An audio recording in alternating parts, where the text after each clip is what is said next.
Pag-isipan mo na hiling mo. Ang gusto mo? Cellphone? Bagong selda? Babae? Hindi ko kailangan nun. Kung sabihin sa akin gusto mong tumakas. Kailangan ko malaman kung saan ko makikita si Verdugo. At ang operasyon niya. Kakabalik ko lang. Kapalpakan ka agad ang sasalubong sa akin.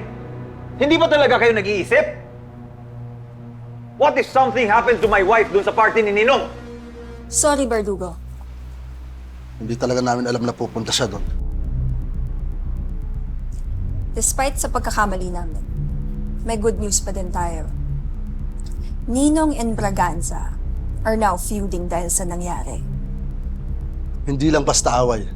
Magpapatayan ng dalawa. Good. Let them waste each other. Not just that, nagmukhang weak si Ninong dahil sa fallout ng deal. Which means, mas malaki na ang chance na palakasin natin ang presence natin sa Timog. At ikaw na ang aangkin sa balwarte ni Nino.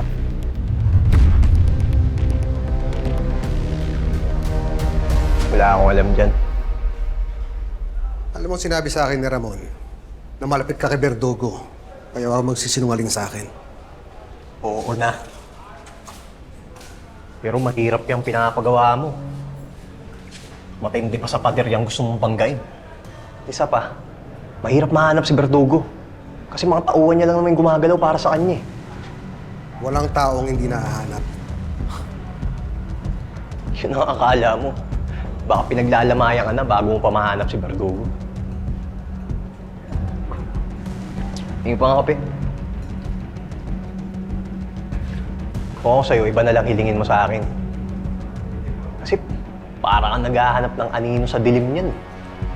Ang anino, lumilitaw sa liwanag. Talagang di ka papawat, no?